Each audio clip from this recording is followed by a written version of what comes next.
श्री राजीव राय भटनागर जी, जम्मू कश्मीर के मुख्य सचिव doctor Arun Kumar Mehta ji, principal secretary higher education Shri Rohit Kansal ji, Jammu Kashmir के अधिकांश विश्वविद्यालयों के सम्माननीय कुलपतिगण, principal Padmashri Padma Sachdeva government college for women professor Meenu Mahajan ji, divisional commissioner Jammu Kashmir प्रशासन के हमारे सहयोगी, विभिन्न कॉलेजेस के प्रिंसिपल्स, फैकल्टी मेंबर्स, गणमान्य अतिथिगण, देवियों सज्जनों तथा बच्चों, आज के इस कार्यक्रम में नेशनल एजुकेशन पॉलिसी के अंतर्गत 3 महत्वपूर्ण पहल ई समर्थ, 3 टियर फीडबैक सिस्टम तथा ट्रांसफर पोर्टल का लॉन्च और डायरेक्टर कॉलेजेस एवं हमारे विभिन्न शिक्षण संस्थाओं विश्वविद्यालयों के बीच 4 MOUs हायर एजुकेशन के इकोसिस्टम को और अधिक जीवंत बनाने, नई पीढ़ी को भविष्य की चुनौतियों और अवसरों के लिए तैयार करने की जम्मू कश्मीर प्रशासन की प्रतिबद्धता को दोहराता है। 142 government college, 9 universities, 2 central universities, 208 private college आज जम्मू कश्मीर की नॉलेज एवं इनोवेशन बेस्ड व्यवस्था को आगे बढ़ाने में अपना योगदान दे रहे हैं। हायर एजुकेशन डिपार्टमेंट ने नेशनल एजुकेशन पॉलिसी को अडॉप्ट करके 22-23 के एकेडमिक सेशन से इसे सभी अंडर ग्रेजुएट प्रोग्राम में लागू करने में सफलता प्राप्त की है। मैं सभी यूनिवर्सिटीज के vice chancellors, faculty members, college के प्रिंसिपल्स, हायर एजुकेशन डिपार्टमेंट को इस उपलब्धि के लिए हृदय से बधाई देना चाहता हूं। लंबे समय बाद माननीय प्रधानमंत्री जी के नेतृत्व में देश को एक ऐसी एजुकेशन पॉलिसी मिली है जिसका core mission life long learning, skill development तथा तेजी से बदल रही व्यवस्था के अनुरूप युवाओं को तैयार करना है। अगर आप देखें तो कैसे वक्त में हम खड़े हैं जब दुनिया की 5वीं बड़ी अर्थव्यवस्था हम हो गए। विकसित भारत कैसा होगा, आने वाले दिनों का लक्ष्य क्या होगा, बार बार आप सब सुन रहे हैं। ये $5 ट्रिलियन की इकॉनमी को $10 ट्रिलियन की इकॉनमी हम बनाना चाहते हैं। दुनिया की तीसरी बड़ी अर्थव्यवस्था हम बनना चाहते हैं। मैं उसके विस्तार में नहीं जाना चाहता, लेकिन एक बात सबको समझने की है कि जब पुरातन काल में हमारी अर्थव्यवस्था दुनिया की के बाकी देशों से बेहतर थी, जब हम सोने की चिड़िया कहे जाते थे, तब भी हमारी अर्थव्यवस्था इस कारण मजबूत हुई थी कि हम नॉलेज इकॉनमी थे, नॉलेज सुपर पावर थे। और अगर इस लक्ष्य को भी हमें प्राप्त करना है तो फिर से हिंदुस्तान को नॉलेज सुपर पावर बनना ही होगा। और मैं समझता हूं NEP उसमें हमारा सहयोग भी करेगी, मार्गदर्शन भी करेगी। मैं अक्सर नौजवान बच्चियों से कहता हूं कि आप सौभाग्यशाली हैं कि आप एक ऐसे समय में विद्यार्थी बने हैं जब शिक्षा व्यवस्था में नई नीतियों की वजह से क्लासरूम और कैंपस में एक आमूल-चूल परिवर्तन हो रहा है। आपकी इंडिविजुअलिटी के ग्रोथ को ध्यान में रखते हुए एजुकेशन इकोसिस्टम को नए सिरे से निर्मित किया जा रहा है। लेकिन जहां हमें अपनी उपलब्धियों पर गर्व होना चाहिए, मुझे लगता है हमें आत्मविश्लेषण भी करना चाहिए। 200 एजुकेशनल इंस्टीट्यूशंस की जब लिस्ट आती है दुनिया भर के, हम कहां खड़े रहते हैं? हमारे देश के कितने शिक्षण संस्थान हैं जो उसमें स्थान बना पाते हैं? क्या जम्मू कश्मीर का भी कोई शिक्षण संस्थान उस सूची में अपना नाम दर्ज करा सकेगा? क्या इस बात पर सोचने का समय आ गया है? मैं समझता हूं कि ये प्रश्न हैं जिन पर मैं सभी सम्माननीय कुलपति महोदय से विनम्रतापूर्वक अनुरोध करूंगा कि इन प्रश्नों पर हमें विचार करने की आवश्यकता है। एनईपी हम इंप्लीमेंट कर रहे हैं, अच्छा कर रहे हैं, लेकिन बदलते हुए परिवेश में, चाहे वो अंतर्राष्ट्रीय परिवेश हो, चाहे हमारा राष्ट्रीय परिवेश हो, जम्मू कश्मीर की भूमिका को अब हम सीमित नहीं कर रख सकते हैं। और इसलिए मेरा आप सबसे निवेदन है, और एक बात हमें ध्यान में रखनी चाहिए, विश्वविद्यालय में जिन बच्चों का हम एडमिशन लेते हैं, सामान्य रूप से देखिए तो जब हम लोग पढ़ाई करते थे उस समय और आज में स्कूल, कॉलेज और विश्वविद्यालय में एडमिशन पाना स्वयं में एक बड़ी भारी चुनौती हो गई है। जो बेस्ट स्टूडेंट्स हैं वो यूनिवर्सिटीज में आ रहे हैं। अभिभावकों की भी हमसे अपेक्षा है, फिर हमें बेहतर परिणाम देना ये हमारी जिम्मेदारी है। बहुत भरोसे के साथ अभिभावक अपने बच्चे को किसी शिक्षण संस्थान में भेजता है। और दूसरा पक्ष और भी हमें देखने की जरूरत है कि सामान्य रूप से शिक्षा के क्षेत्र में जो लोग आज काम कर रहे हैं, अगर प्राइवेट सेक्टर से हम तुलना करें तो जो ऐसे शिक्षण संस्थान हैं जो निजी क्षेत्रों में काम कर रहे हैं, उनकी तुलना में सुविधाएं हों या मैं कहूं कि एकेडमिक एक्सेलेंस हो, उस दृष्टि से गवर्नमेंट सेक्टर में बहुत अच्छे लोग काम कर रहे हैं। अब ये विचार करने का समय आ गया है कि हमें बेहतर परिणाम भी देने होंगे। और मैं जानता हूं आप में से अनेक लोगों ने इसके लिए कठिन परिश्रम किया है, ढेर सारी उपलब्धियां हासिल की हैं, लेकिन मैं बार बार एक बात कहता हूं कि हमारा कंपटीशन खुद से है। जब काम अच्छा होता है तो दूसरे से हम तुलना नहीं करते, खुद हमने जो रिकॉर्ड बनाया है वही हमारे लिए मार्गदर्शक होता है। उससे बेहतर रिकॉर्ड बनाना, ये मैं आप सबसे निवेदन करना चाहता हूं, सभी वाइस चांसलर से, सभी कॉलेज के प्रिंसिपल से, सभी टीचर से। और मैं समझता हूं कि अब समय आ गया है कि हम इन प्रश्नों पर भी विचार करें। एनईपी लागू करना आवश्यक है, लेकिन केवल एनईपी लागू करके हम सब कुछ पा लेंगे, मैं समझता हूं संभव नहीं है। इसलिए इन प्रश्नों पर भी हमें विचार करने की जरूरत है। नेशनल एजुकेशन पॉलिसी का प्रमुख उद्देश्य क्या है? कॉलेज में जो बच्चा दाखिला ले रहा है, एडमिशन ले रहा है, उसे मल्टी डायमेंशनल डेवलपमेंट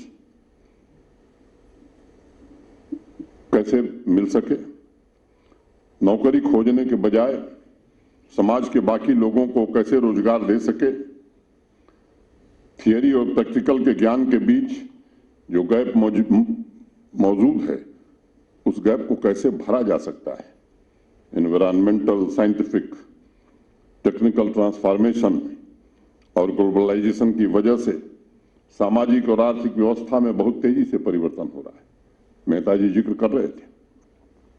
इन परिवर्तनों में संतुलन बनाना तथा भविष्य को नया स्वरूप देने के लिए क्रिएटिव और इनोवेटिव पॉलिसी रिस्पांस पर काम करना, ताकि नॉलेज सोसाइटी और इकोनॉमिक ग्रोथ एक दूसरे के पूरक बन सकें, इन प्रश्नों पर भी विचार करने की आवश्यकता है।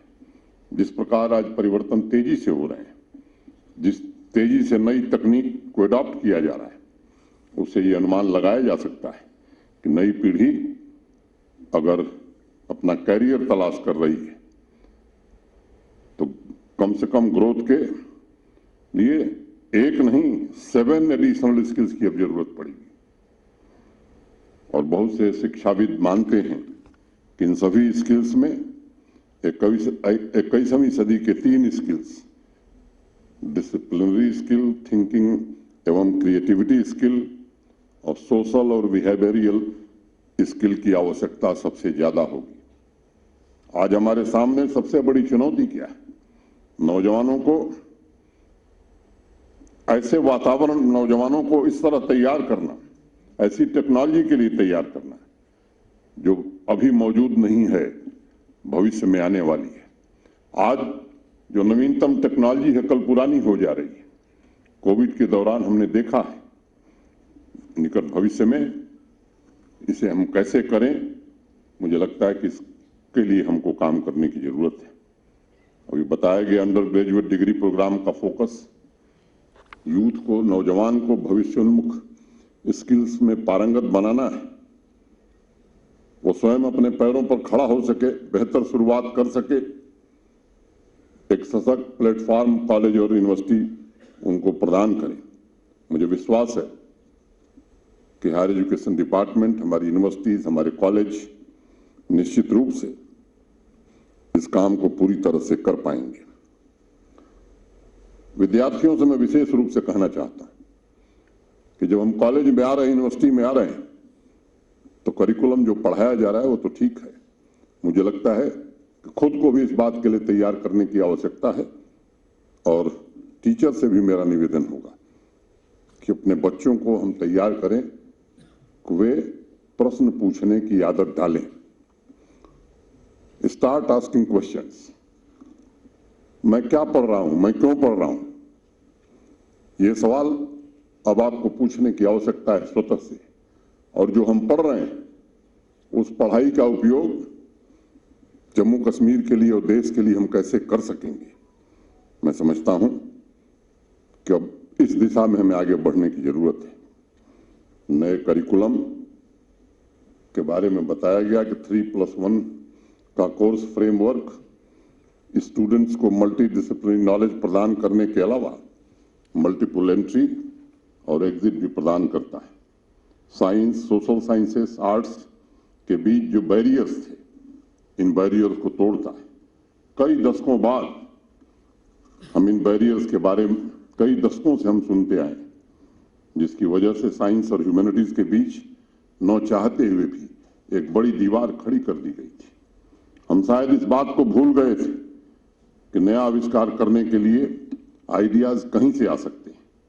एक छोटा किस्सा मैं आपको बताऊं, आप में से अनेक लोगों को मालूम होगा, पैराशूट का आविष्कार 1783 में लुईस सेबेस्टियन नाम के एक आदमी ने किया था। यह पहली ह्यूमन फ्लाइट से 140 साल पहले इन्वेंट हुआ था। लुईस को पैराशूट का आइडिया आया कहां से? एक पेरिस में कैफे में बैठा हुआ था। वहां कुछ डिप्लोमेट थे, साइंटिस्ट थे, आर्टिस्ट थे, म्यूजिशियंस थे। हर शाम उस कैफे में इकट्ठा होते थे। उस दिन कैफे में थाईलैंड से समुद्री जहाज की लंबी यात्रा करके एक डिप्लोमेट लौटा था और वो थाईलैंड के कल्चरल प्रोग्राम की कहानियां सुन रहा था। उसी कहानी में एक किरदार था जो अम्ब्रेला जैसा स्ट्रक्चर लेकर मंच के ऊपर से हवा में तैरते हुए जमीन पर उतरता है। लुईस भी उस चर्चा में शामिल हो गया और बाद में उसे देख करके उसने पैराशूट का आविष्कार किया, जो आज भी सैकड़ों साल बाद न सिर्फ लोगों की जिंदगी बचा रहा है, बल्कि जिसकी उपयोगिता लगभग सभी देश सामरिक क्षेत्र में भी कर रहे हैं।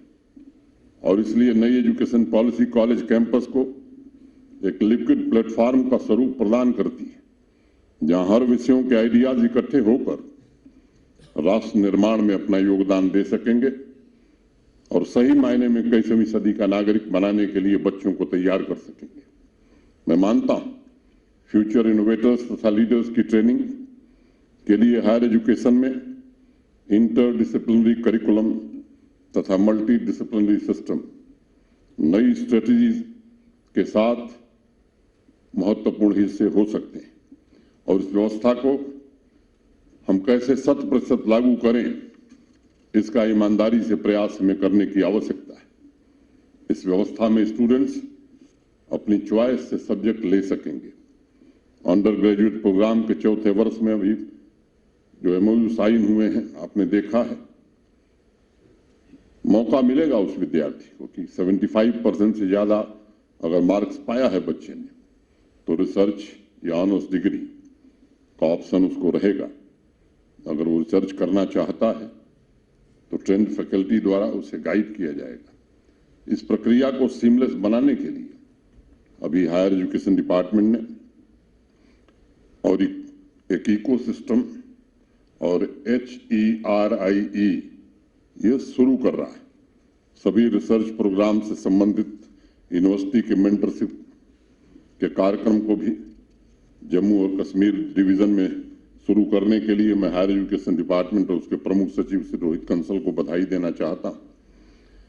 लेकिन ये कहना जरूरी होगा कि रिसर्च के लिए रिसोर्स तथा उन रिसोर्सेस के इस्तेमाल का फ्रीडम जरूरी है और हमारे रिसर्च हब्स तथा रिसर्च लैब्स स्टूडेंट्स को रिसोर्स एवं फ्रीडम उपलब्ध रहे, इसकी व्यवस्था हमें सुनिश्चित करनी चाहिए। मैं आप लोगों से एक वाक्य और साझा करना चाहूंगा। कोरोना काल में हम सबने ऑनलाइन लर्निंग के महत्व को समझा और उसे स्वीकार किया। सिक्योरिटी के लिए लाइव वीडियो मॉनिटरिंग तथा एजुकेशन के लिए लाइव वीडियो लर्निंग किसी क्रांति से कम नहीं है। इस लाइव वीडियो का आधार जिसे वेबकॉम कहते हैं उसका आविष्कार 1991 में कैम्ब्रिज के कुछ रिसर्च स्टूडेंट्स ने किया और मैं आपको बताऊं कि एक्सीडेंटली ये हो गया था। कोई बड़ी सोच के हिसाब से रिसर्च नहीं हुई थी। जो रिसर्च रूम था कैम्ब्रिज का, वहां से करीब 100 मीटर दूरी पर कॉफी रूम बनाया गया था। दिन में 2 बार कॉफी बनाकर वहां रख दी जाती थी। 4-5 रिसर्चर वहां बैठते थे और बड़े आलसी किस्म के थे। आपस में उन्होंने बात किया कि भाई बार बार कौन देखने जाए कि कॉफी आई कि नहीं आई। कोई ऐसी व्यवस्था बनाते हैं कि हम यहीं से देख सके कि कॉफी आ गई कि नहीं आ गई। और इस प्रकार पहले वेबकैम का आविष्कार दुनिया में हुआ था। तो कॉफी देखने के लिए बनाई गई चीज समाज में और देश में और दुनिया में कितनी मदद कर रही है, ये समझने की जरूरत है। लेकिन ये हो क्यों पाया, ये ज्यादा महत्वपूर्ण है, क्योंकि उन्हें आजादी दी गई। अगर आजादी न दी जाती तो शायद ये नहीं हो पाता। और नेशनल एजुकेशन पॉलिसी भी इसी फ्रीडम एवं आइडियाज को ग्रो करने के लिए हम सबको प्रेरित करती है। हायर एजुकेशन में स्किल डेवलपमेंट प्रोग्राम को प्रमोट करने के लिए शुरू में 50 कॉलेजेस को सेलेक्ट किया गया है। सभी डिग्री कॉलेज को प्रोत्साहित किया जा रहा है कि वो नेशनल स्किल क्वालिफिकेशन फ्रेमवर्क के अंतर्गत स्किल डेवलपमेंट कोर्सेज शुरू करें। अब कैसा स्किल हम शुरू करें? ऐसा स्किल की ट्रेनिंग देने के बाद भी वो घर बैठे हुए हैं, या ऐसा स्किल कि अगर हमारे यहां ट्रेनिंग हो गई तो हम गारंटी दे सकते हैं कि साहब हमने ट्रेन किया है, बाजार में जो मांग है उसके अनुरूप ट्रेन किया है, ये घर नहीं बैठेगा बच्चा। मुझे लगता है एकेडमिया इंडस्ट्री पार्टनरशिप के इन कोर्सेस में अब 12 क्रेडिट कॉलेज द्वारा प्रोफेशनल नॉलेज के रूप में दिए जाएंगे। 18 क्रेडिट इंडस्ट्री की प्रोफेशनल ट्रेनिंग के दौरान होंगे। Multiple entry exit option students को डिग्री पूरा करने की फ्लेक्सिबिलिटी भी देगा। अब पढ़ाई के दौरान किसी कारणवश कोई विद्यार्थी पढ़ाई छोड़ देता है तो कुछ साल बाद भी अपनी डिग्री दोबारा पा सकता है, उसके क्रेडिट स्कोर का पूरा लाभ उसे मिलेगा। ये व्यवस्था बनाई गई है। आज पूरी दुनिया में टर्म का बड़ा इस्तेमाल हो रहा है, डिग्री इन्फ्लेशन, यानी जहां डिग्री धारक ज्यादा है वहां मांग कम है। इसके कारणों पर अनेक शोध पत्र, अनेक रिसर्च पब्लिश हुई है और सबका मानना है कि डिग्री से ज्यादा जोर इस बात पर दिया जाना चाहिए कि विद्यार्थियों में स्किल कितने हैं। सबको लगता है कि अगर आप कंप्यूटर इंजीनियर हैं, बेहतर डेवलपर हैं, प्रोग्रामर हैं, तो गूगल हो, माइक्रोसॉफ्ट हो, नौकरी मिल जाएगी। केवल ऐसा नहीं है, आप में से अनेक लोगों को पता होगा कि अगर सोशियोलॉजी और फिलॉसफी में ग्रेजुएट हैं आप और आप में स्किल है, तो उनसे पहले गूगल और माइक्रोसॉफ्ट इन विद्यार्थियों को बुलाएंगे, बशर्ते आप में क्रिएटिविटी की स्किल्स हो, क्यूरियोसिटी हो, इनोवेटिव थिंकिंग की स्किल हो। और नेशनल एजुकेशन पॉलिसी के माध्यम से हमारा प्रयास यही होना चाहिए कि हमारे विद्यार्थी प्रॉब्लम सॉल्विंग कैसे बन सके, टीम वर्क एक साथ कैसे कर सकें, लीडरशिप क्वालिटीज और इनोवेटिव थिंकिंग कैसे पैदा हो सके, सिलेबस से हटकर क्रिएटिव स्किल्स की तरफ कैसे हम उन्हें प्रेरित कर सकें, उनका एकेडमिक रिकॉर्ड भी संरक्षित रहे। और इसलिए एनईपी ढेर सारी चीजों को हमें सुविधा देने के लिए प्रेरित करता है। मैं सभी फैकल्टी मेंबर से अनुरोध करूंगा कि यह आप सबकी जिम्मेदारी, हम सबकी सामूहिक जिम्मेदारी। कोई एक व्यक्ति इस काम को नहीं कर सकता है, लेकिन जिस नई दुनिया में हम जी रहे हैं उसमें हम अपने बच्चों में, जम्मू कश्मीर के विद्यार्थियों में कैसे ये स्किल पैदा करें, इसके लिए हमें जी जान से जुटना पड़ेगा। मेहता जी ठीक कह रहे थे, गूगल से बहुत सारी चीजें जानकारी के तौर पर मिल जाती हैं, लेकिन गूगल जानकारी दे सकता है, ज्ञान तो गुरु ही देगा, और उसमें आपकी भूमिका महत्वपूर्ण है। और मैं आप सबसे निवेदन करना चाहता हूं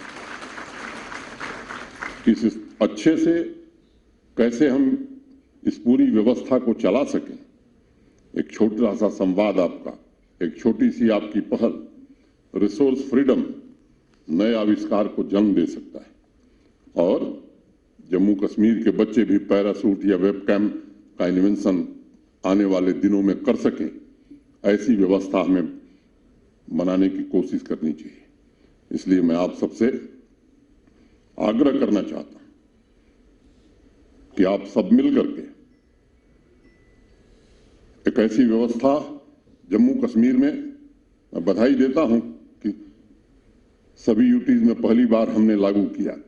राज्यों की दृष्टि से देखें शायद दूसरे एक राज्य के बाद हम दूसरे, जम्मू कश्मीर दूसरा यूनियन टेरिटरी है जिसने सब कुछ इंप्लीमेंट कर दिया है।